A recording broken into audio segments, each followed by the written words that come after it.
उत्तराखंड के कोटद्वार बाजार में एक छोटी सी दूध और जलेबी की दुकान थी। उस दुकान का मालिक एक सीधा साधा, मेहनती और ईमानदार इंसान था। वह हर रोज सुबह से रात तक मेहनत करता, गर्म दूध और ताजी जलेबी बनाता, लेकिन उसका धंधा कुछ खास नहीं चलता था। कई बार ऐसा होता था कि उसकी बनाई हुई जलेबियां बच जाती थीं और रात तक खराब हो जाती थीं। उसे बहुत नुकसान होता, फिर भी उसने कभी हार नहीं मानी। एक दिन की बात है, रात का समय हो गया था और दुकान बंद करने का वक्त आ गया था। वह सफाई कर ही रहा था कि तभी 3 से 4 बुजुर्ग आदमी सफेद कपड़ों में वहां आ पहुंचे।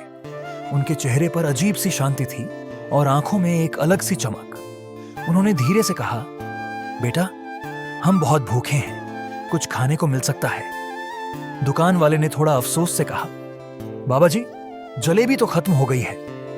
तभी एक बुजुर्ग बोले, बेटा, जरा थोड़ी सी बना दे, बहुत देर से कुछ खाया नहीं है। वह आदमी थोड़ी देर सोच में पड़ गया, क्योंकि सारा सामान वह वापस रख चुका था। लेकिन फिर उसने मुस्कुराते हुए कहा, ठीक है बाबा जी, आप लोग थोड़ा इंतजार कीजिए। उसने चूल्हा दोबारा जलाया, कड़ाही में तेल गर्म किया और ताजे आटे से जलेबियां बनानी शुरू की। रात की खामोशी में गर्मा गर्म जलेबियों की खुशबू पूरे बाजार में फैल गई। उसने सभी बुजुर्गों को प्यार से बिठाकर जलेबी और दूध खिलाया। सभी ने पेट भरकर खाया और तृप्त होकर मुस्कुराने लगे। जब पैसे देने का समय आया तो बुजुर्गों ने शर्माते हुए कहा, बेटा, हमारे पास पैसे नहीं है। यह सुनकर दुकान वाले का दिल थोड़ा बैठ गया। उसका धंधा पहले ही ठीक नहीं चल रहा था। उसने मन ही मन सोचा, इतनी मेहनत करके बनाया और अब पैसे भी नहीं मिलेंगे। उसे थोड़ा गुस्सा भी आया और दुख भी हुआ, लेकिन कुछ देर बाद उसने गहरी सांस ली और हल्की सी मुस्कान के साथ बोला, कोई बात नहीं बाबा जी, पैसे मत दीजिए। अगर कुछ देना ही है तो बस अपना आशीर्वाद दीजिए। फिर उसने दिल से कहा, मेरा धंधा ठीक से नहीं चल रहा, रोज माल बच जाता है और खराब हो जाता है। बस इतना आशीर्वाद दीजिए कि मेरा काम ठीक से चले।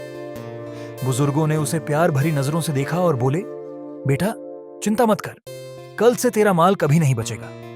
हमारा आशीर्वाद तेरे साथ है। और यह कहकर वे बुजुर्ग रात के अंधेरे में धीरे धीरे चले गए। जैसे आए थे वैसे ही चुपचाप। अगली सुबह दुकान वाला रोज की तरह अपनी तैयारी में लग गया। पूरा दिन बीत गया, कोई ग्राहक नहीं आया। शाम के 7 बज गए, लेकिन 10 रुपए की भी बिक्री नहीं हुई। उसका मन उदास हो गया। उसने आसमान की ओर देखा और मन ही मन कहा, आज भी अगर माल बच गया तो सब खराब हो जाएगा। रात के 8 बजे अचानक एक आदमी आया, फिर दूसरा, फिर तीसरा। धीरे धीरे लोगों की लाइन लग गई। सिर्फ 1 घंटे में उसकी सारी जलेबी और दूध बिक गया। एक टुकड़ा भी नहीं बचा। वह आंखों में आंसू लिए आसमान की ओर देखने लगा। उसे उन बुजुर्गों का चेहरा याद आया, उनका आशीर्वाद याद आया। उसके दिल में एक अजीब सी शांति और भरोसा महसूस हुआ।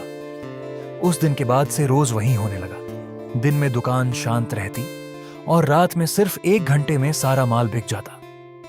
उसका धंधा भले छोटा था, लेकिन उसमें बरकत आ गई थी। तब से उसने एक नियम बना लिया, जो भी बुजुर्ग, गरीब या भूखा इंसान मेरी दुकान पर आएगा और कहेगा कि उसके पास पैसे नहीं है, मैं उसे प्यार से बैठाकर दूध और जलेबी खिलाऊंगा। वह हंसते हुए कहता, मुझे पैसे नहीं चाहिए, बस दिल से आशीर्वाद दे दीजिए। धीरे धीरे लोग उसे सिर्फ दुकानदार नहीं, बल्कि जलेबी वाले भैया कहने लगे, जिसके हाथों की जलेबी में सिर्फ चीनी की मिठास नहीं, बल्कि इंसानियत, बरकत और दुआओं की खुशबू होती थी।